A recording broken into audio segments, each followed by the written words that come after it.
Alhamdulillah wassalatu wassalamu ala Rasulillah wa ala alihi wa sahbihi wa man wala. Kita masih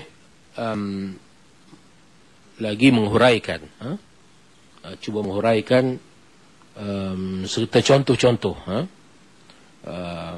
mereka yang ghurur. Jadi ghurur yang pertama itu ghurur orang-orang yang kafir, yang terpedaya dengan nikmat yang mereka terima. Dan kita sebutkan bahawasanya ghurur mereka ini berpunca daripada istidraj. Istidraj, salah sangka kepada Allah Ta'ala sehingga akhirnya membawa kepada kebinasaan. Sekarang kita berpindah pula kepada ghurur yang menimpa orang-orang yang beriman. Beriman tetapi tidak beramal. Itu masalahnya. Dalam modern punya istilah ini banyak di barat umpamanya ada istilah practicing dan juga non practicing, dan tanpa segan silu, I am a non practicing Muslim. Dia ada istilah yang sedemikian. Saya Muslim yang tidak praktis. Jadi, ialah kita nak bertanya lah di mana letaknya Islam dia itu. Jadi istilah ini diperkenalkan. Istilah ini adalah merupakan istilah yang datang daripada perbendaraan kata orang Barat, orang sekular, orang kafir. Bagaimana istilah ini menyerap masuk dalam kalangan kita. Ini menunjukkan suatu kekeliruan yang amat dahsyat yang telah menimpa umat Islam pada hari ini. Jadi perkara ini telah disebut oleh Imam Ghazali rahimahullah 1000 tahun yang lepas, apabila beliau membicarakan tentang persoalan ghurur, persoalan tipu daya yang menimpa, dia kata, kepada semua manusia. Cuma tipu daya orang-orang yang kafir itu tipu daya yang paling dahsyat. Dia ada degreenya. Dia ada martabat-martabatnya, tahap-tahapnya. Tahap-tahap kerosakan yang disebabkan oleh ghurur ini. Jadi bagi orang-orang yang beriman sekalipun, tetap mereka itu terdedah kepada ghurur. Jadi ghurur orang-orang yang beriman ini adalah apabila iman mereka itu membawa mereka kepada angan-angan. Sedangkan Rasulullah sallallahu alaihi wasallam menyebut laisal imanu bitamanni.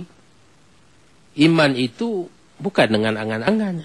Bukan yang sebab aku dah orang beriman, jadi maka dengan sebab iman itu maka aku selamat di sisi Allah. Maka yang demikian itu adalah merupakan angan-angan. Yang demikian itu adalah merupakan ghurur. Ghurur. Jadi Imam Ghazali menyatakan sandaran harapan mereka itu adalah contohnya, sebagai contoh kepada kebaikan datuk nenek barangkali. Barangkali mereka menyandarkan nasib mereka itu kepada kebaikan datuk nenek. Ini biasa berlaku kepada orang-orang yang Islam itu Islam warisan. Datuk nenek dia, datuk nenek saya ilmu ulama. Datuk nenek saya orang-orang soleh. Maka sangkanya, oleh kerana datuk nenek dia keturunan yang baik-baik, keturunan yang mulia-mulia, maka dia sendiri pun termasuk dalam golongan itu. Dia juga akan terselamat. Ini adalah merupakan suatu ghurur. Orang yang berfikiran sedemikian, maka orang itu telah terjerumus ke dalam lembah ghurur, berpegang kepada kebaikan datuk nenek moyang. Diri sendiri tak ada apa.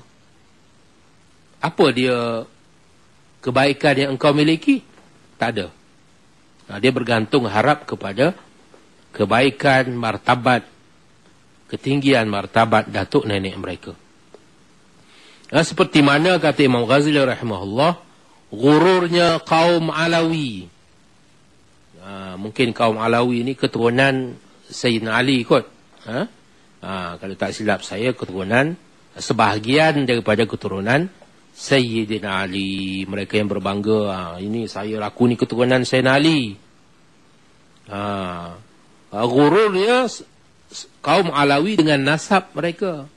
Sedangkan mereka sama sekali bersalahan cara hidup mereka berbanding dengan datuk nenek mereka. Datuk nenek mereka memanglah seorang yang mulia. Apatah lagi kita semua tahu, kita semua kenal Sayyidina Ali. Bahkan anak cucu Sayyidina Ali pun orang-orang yang mulia. Orang-orang yang terpahat jasa mereka dalam sejarah Islam. Akan tetapi bila datang anak cucu yang datang kemudian ini, duk mengungkit, hanya semata-mata mengungkit, menyebut-nyebut kebaikan datuk nenek mereka, sedangkan mereka sendiri tidak memiliki apa-apa yang boleh dibanggakan sebagai individu. Bahkan bersalahan cara hidup mereka berbanding dengan cara hidup datuk nenek mereka. Dari segi takut kepada Allah, takwa, wara', tak ada. Semua tak ada. Mereka menyangka bahawasanya mereka lebih mulia di sisi Allah dari datuk nenek mereka. Kerana datuk nenek mereka di samping wara' dan takwa juga takut kepada Allah. Sedangkan mereka bukan saja sangat fasik dan jahat, bahkan mereka aman dari kemurkaan Allah. Ini yang berat ni. Dahlah tidak memiliki segala sifat-sifat yang kita sebutkan tadi, takwa, wara'. Itu tak ada. Perangai juga fasik. Mereka fasik dan jahat. Tambah lagi, mereka sangka. Mereka merasa aman. Mereka sangka Allah Ta'ala tidak murka terhadap mereka. Jadi ini adalah merupakan kemuncak gurur terhadap Allah Azza wa Jal. Jadi qiyas yang diaturkan oleh syaitan dalam fikiran mereka itu adalah barang siapa mengasihi seseorang manusia, dia juga akan mengasihi anak-anaknya. Betul tak? Ini betul. Biasanya begitulah. Kalau kita mengasihi seseorang itu, maka kasih kita juga turun kepada anak-anaknya. Ini anaknya sekian-sekian ni. Ini anak tok guru sekian-sekian ni. Maka kita juga menghormati, walaupun ayahnya sudah meninggal dunia, maka tetap dia ada, kita ada penghormatan yang tersendiri. Itu betul. Ini premis yang pertama ni betul. Sesungguhnya Allah Azza wa Jalla mengasihi datuk nenekmu, maka pastilah juga dia mengasihimu. Dan engkau tidak lagi berhajat kepada taat. Yang ni yang menimbulkan persoalan. Yang pertama betul, premis yang pertama betul. Yang lain tu dah mula kacau. Yang lain sudah kacau. Jadi orang yang terpedaya itu lupa bahawa Nabi Nuh AS mahu membawa naik anaknya bersamanya ke dalam kapal. Kisah Nabi Nuh disebut dalam Al-Quran. Tapi dia enggan. Anak dia tu enggan. Maka akhir sekali anak-anaknya juga turut mati lemas bersama dengan orang-orang lain yang kafir. Jadi sebagai bapa, Nabi Nuh AS merasa sangat duka cita. Lalu memohon kepada Allah, Rabbi innabni min ahli. Wahai Tuhanku, sesungguhnya anakku itu dari keluargaku. Ini darah daging aku, ya Allah. Nak minta supaya selamat. Lalu Allah Azza wa Jalla menjawab, Ya Nuhu innahu laysa min ahlik. Innahu amalun ghairu salih. Wahai Nuh, sesungguhnya anakmu itu bukan dari keluargamu. Jadi kita kena ingat ini. Ini kenyataan Allah kepada Nabi Nuh. Betul dia darah daging kau, betul dia anak kau. Tetapi oleh kerana anakmu itu telah melakukan amal yang tidak saleh. Dia tidak buat amalan yang saleh. Maka hubungan darah denganmu itu tidak memiliki apa makna. Maka Allah Ta'ala kata, innahu laysa min ahlik. Ini bukan keluarga engkau. Sudah terputus hubungan engkau dengan anak engkau, wahai Nuh, dengan sebab perbuatan mereka yang durhaka kepada Allah Azza wa Jalla. Jadi tak payah duka cita lah, wahai Nuh. Ini bukan anak engkau. Nabi Ibrahim pernah memohon keampunan bagi bapanya. Ini kes anak dengan bapa. Tadi bapa dengan anak. Nuh dengan adanya. Sekarang Nabi Ibrahim. Bapa Nabi Ibrahim, kita semua maklum, adalah merupakan seorang pengukir berhala. Dia bukan setakat sembah berhala, dia buat berhala itu. Jadi berhala yang orang lain sembah pun dia yang tukang buat. Maka Nabi... tetapi tidak diterima. Itu kisah Nabi Ibrahim. Memohon keampunan bagi pihak bapanya. Tapi tidak diterima. Kerana bapanya mati sebagai seorang yang kafir. Nabi kita sallallahu alaihi wasallam, Nabi Muhammad sallallahu alaihi wasallam. Ini cerita Nabi Muhammad pula. Memohon keizinan dari Tuhannya untuk menziarahi kubur ibunya. Dan memohon keampunan baginya. Maka diizinkannya ziarah, tetapi tidak diizinkan istighfar untuk ibunya. Ini kisah Nabi kita sallallahu alaihi wasallam. Boleh nak ziarah, tetapi nak istighfar tak boleh. Maka duduklah baginda sallallahu alaihi wasallam menangis di atas kubur ibunya dengan sebab teramat kasih dan rapatnya baginda terhadap ibunya, sehingga sekalian yang berada di sekeliling baginda turut menangis. Kita bayangkan keadaan kesedihan yang menimpa Rasulullah sallallahu alaihi wasallam. Macam mana nak berdoa kepada ibu sendiri pun tak boleh. Akan tetapi itulah hakikatnya. Itulah hakikatnya. Jadi mengambil pedoman daripada kisah-kisah ini. Kisah Nabi Nuh, kisah Nabi Ibrahim, dan kisah Nabi kita sendiri. Itu semua menunjukkan kaum kerabat, keturunan itu tidak boleh menyelamatkan. Itu maksudnya. Kalau Nabi-Nabi sendiri tidak boleh nak menyelamatkan anak, bapa, ibu masing-masing, kerana masing-masing di sisi Allah mesti berdiri dengan amalan masing-masing. Illa man atallaha biqalbin salim. Yauma la yanfa'u malun wala banun. Hari akhirat itu adalah suatu hari di mana tidak akan memberi sebarang manfaat harta yang kita miliki dan juga anak pinak. Tak ada manfaat. Illa man atallaha biqalbin salim, melainkan mereka yang kembali kepada Allah dengan hati yang sejahtera. Dengan hati yang sejahtera. Tak kira sama ada dia daripada keturunan Nabi, apatah lagi keturunan yang lain. Jadi mereka ini, maka semua ini, mereka yang memiliki pandangan yang sedemikian, mereka yang bergantung kepada keturunan itu, adalah termasuk dalam ghurur terhadap Allah. Kerana Allah mencintai orang yang taat dan membenci yang derhaka. Dia lupa yang tu. Allah cinta orang yang taat, Allah benci orang yang derhaka. Allah cinta kepada datuk nenek kita dulu, kerana datuk nenek kita taat. Kalau kita taat juga, insya-Allah kita juga akan dicintai. Kalau kita derhaka, tak ada itu. Tak ada alasan. Kalau kita derhaka, maka kita termasuk dalam golongan mereka yang dibenci oleh Allah Azza wa Jalla.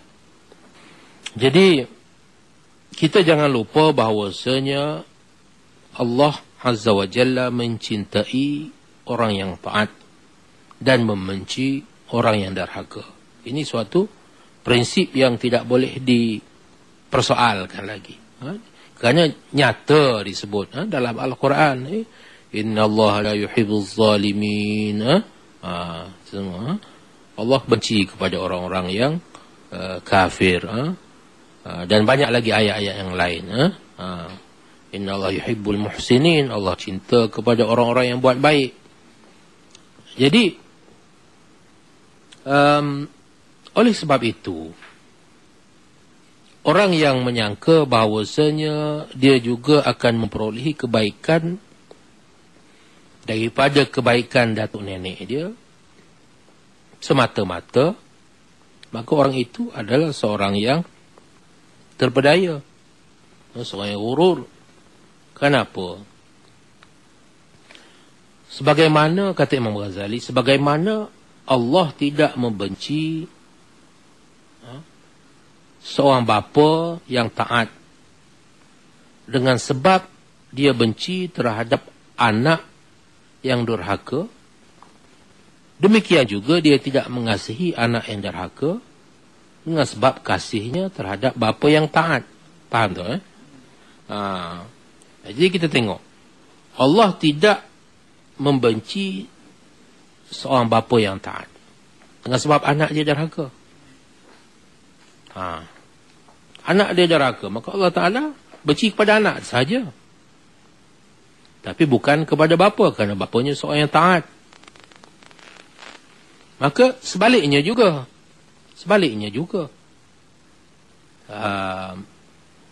Dia takkan mengasihi anak yang derhaka disebabkan oleh bapanya yang taat. Itu kita kena ingat. Jadi, kenapa? Kalau sekiranya kasih itu boleh berpindah dari bapa kepada anak, maka kita boleh kata bahawasanya benci juga boleh berpindah daripada anak kepada bapa atau daripada bapa kepada anak. Macam tu. Sedangkan pada hakikatnya tiada siapa pun yang menanggung dosa dan kesalahan orang lain. Wala taziru waziratun wizra ukhra. Jadi barang siapa yang menyangka dia akan selamat dengan ketakwaan bapanya, maka dia adalah seperti seorang yang menyangka dia akan kenyang kerana bapanya telah makan. Begitu bandingan dia. Bapa saya sudah makan, maka saya pun kenyang. Ataupun dia menyangka dia hilang dahaga kerana bapanya sudah minum. Ataupun dia menyangka dia pun alim kerana bapa dia dulu belajar. Bapa aku dulu belajar, jadi sekarang aku ni tak perlu belajar. Kenapa? Bapa aku dulu dah belajar, maka aku pun jadi alim juga.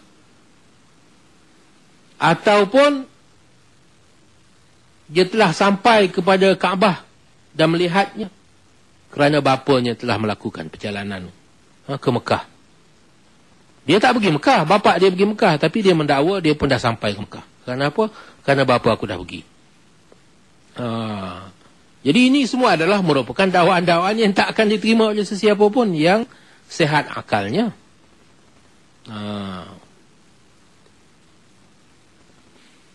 Sesungguhnya takwa adalah kewajiban setiap orang. Tiada anak yang akan memperolehi ganjaran dengan sebab usaha bapanya. Begitu juga sebaliknya. Maknanya tiada bapa yang akan mendapat ganjaran dengan sebab usaha anaknya.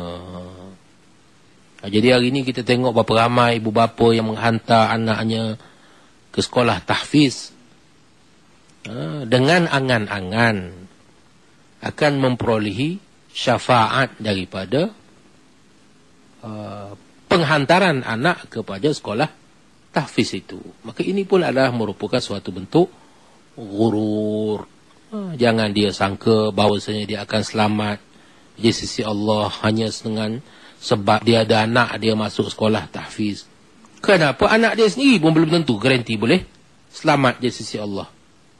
Apatah lagi nak menyelamatkan dia. Dia sangka dengan menghafal Quran 30 juzuk maka seseorang itu sudah termasuk dalam suatu kedudukan yang istimewa di sisi Allah. Maka ini adalah merupakan salah satu daripada gurur yang banyak melanda masyarakat kita pada hari ini. Jadi yang ni kita nak kena awas. Kita nak kena awas. Kita kena faham duduk sebenar perkara. Nak kena faham.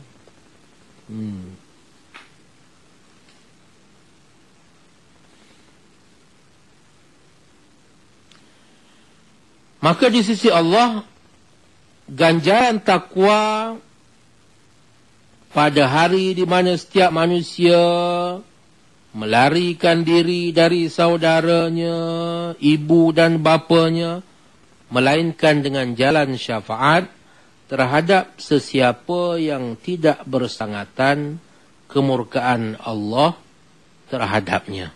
Ada syafaat terhadap mereka yang tidak bersangatan kemurkaan Allah terhadapnya. Kalau dia itu sendiri bersangatan kemurkaan Allah kepadanya dan dia sangka bahawasanya dia ini layak menerima syafaat daripada sesiapa, termasuklah daripada anak dia ke ayah dia ke, maka sesungguhnya seseorang itu telah ghurur. Ghurur di sisi Allah. Kerana ghurur yang kita bincangkan ini termasuk dalam ghurur orang yang mencuaikan amal. Tidak salah saya katakan tadi, seorang ibu atau seorang bapa yang menghantar anaknya ke tahfiz, menggalakkan anaknya menghafal Al-Quran dengan niat yang baik, tidak salah, bagus. Tetapi kalau sekiranya dia menyangka dengan sebab itu dia selamat, maka dia tertipu. Dengan sebab itu maka dia tidak perlu kepada amal, maka dia tertipu. Yang ini yang kita ingatkan. Bukan bermaksud kalau macam tu tak payah hantar tahfiz. Maksud saya, kalau sekiranya seseorang itu menghantar anaknya kepada tahfiz, supaya anaknya itu menghafal Al-Quran, mudah-mudahan anak dia mendapat keredaan Allah, mudah-mudahan anaknya menjadi seorang yang soleh, mudah-mudahan anaknya menjadi seorang yang berjasa kepada agama. Pada masa yang sama, ibu bapanya juga tidak mencuaikan amal. Tidak mencuaikan amal. Maka barulah bertempat harapannya itu. Bukan harapan kosong. Kalau letak harapan kosong, amalan tiada, maka itulah yang dimaksudkan dengan ghurur tadi.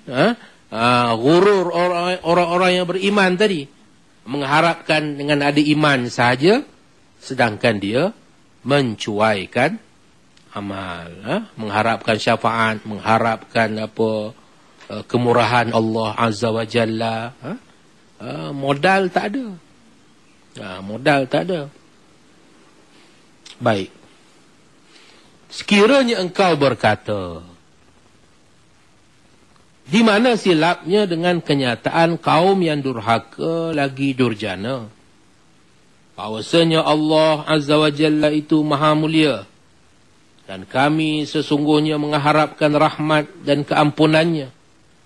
Kerana sesungguhnya dia berkata, aku bergantung kepada sangkaan hamba-Ku terhadapku, maka hendaklah dia menyangka baik terhadapku. Ini mengambil hadis ana inda zanni abdi bi. Aku ni bergantung kepada sangkaan hamba-Ku terhadapku. Jadi ada manusia yang durjana, manusia yang fasik, manusia yang hidup dalam dosa dan kemungkaran. Tapi dia petik hadis. Dia petik hadis ni. Dia kata Allah Ta'ala itu maha pengampun.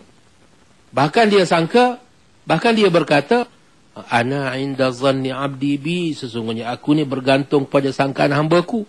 Kalau hamba-Ku sangka aku ni baik, maka aku akan buat baik pada dia. Kalau hamba itu sangka aku ni maha pengampun, maka aku akan ampunkan dia. Di mana tak kelanya, kata Imam Ghazali. Imam Ghazali membangkitkan persoalan ini. Persoalan ini dibangkitkan oleh orang-orang yang nak mencuaikan amal. Orang-orang yang mencuaikan amal dengan meletakkan harapan kepada kemurahan Allah Azza wa Jalla. Dengan meletakkan harapan kepada sifat Allah yang maha pengampun, sifat Allah yang maha pengasih, sifat Allah yang maha penyayang. Jadi di mana silap dengan sangkaan yang sebegini? Kesemua perkataan ini tidak lain dari perkataan yang sah dan diterima zahirnya tetapi ditolak batinnya.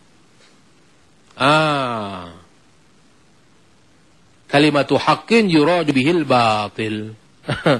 Kalimah itu betul, perkataan itu betul, tapi niat yang tersembunyi, yang tersirat itu batil. Dia menggunakan perkataan yang betul untuk menutup niat yang batil, untuk menutup sifat yang tercela, untuk menutup perlakuan yang salah. Maka ketahuilah bahawa syaitan tidak menyesatkan manusia melainkan dengan menggunakan perkataan yang diterima zahirnya tetapi tertolak batinnya. Ini kenyataan ini bagi saya sangat penting lah. Di mana Imam Ghazali mengingatkan kita bagaimana syaitan menggunakan perkataan yang zahirnya diterima tetapi batinnya tertolak. Ini contohnya kalau kita ambil sekarang macam contoh kalimah Allah itulah. Kerana zahirnya kalimah Allah, apa yang kita nak bantah? Jadi orang kafir pun nak menggunakan kalimah Allah. Maka kenapa perlu kita membantah umpamanya? Maka orang yang menerima ini adalah seorang yang telah terpedaya oleh syaitan.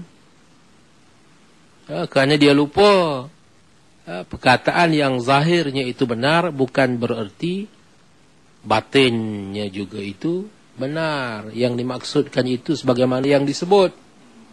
Kerana yang dikehendaki daripada itu adalah kebatilan. Begitulah caranya syaitan memperdayakan manusia.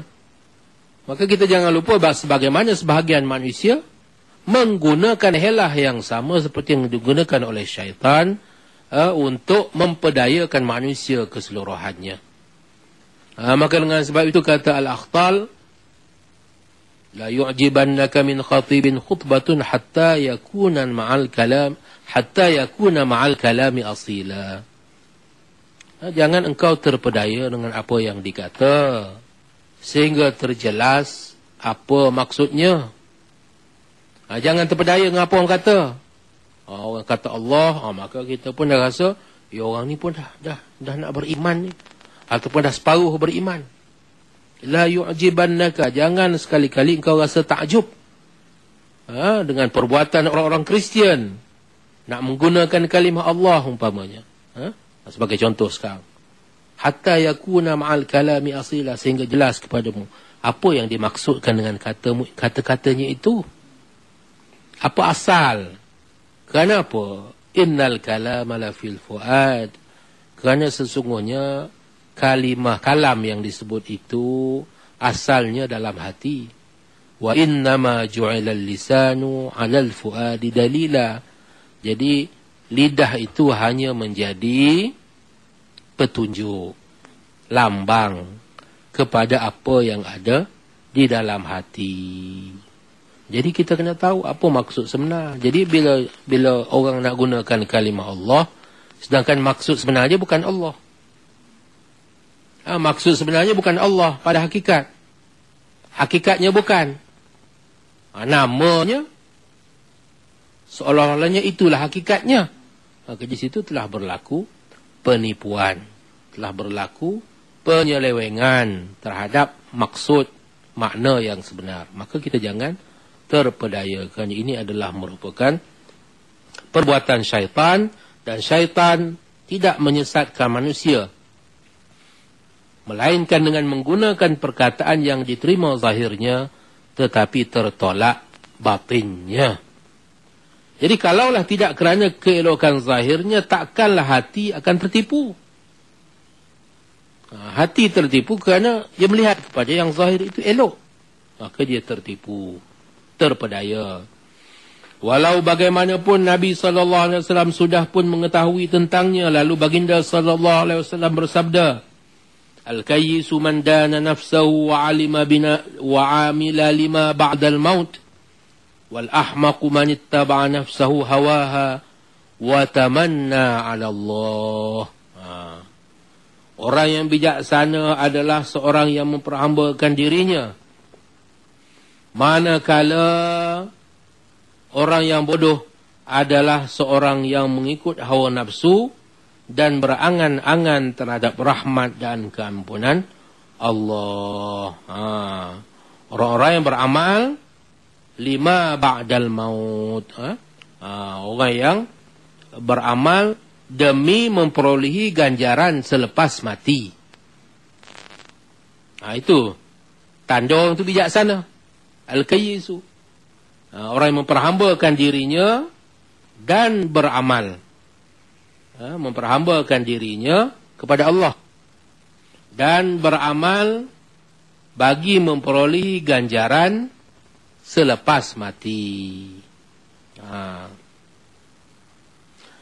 Manakala orang yang bodoh, wal ahmaqu, adalah seorang yang mengikut hawa nafsu. Manittaba'a nafsahu hawaha. Yang mengikut nafsu, yakni hawa nafsunya.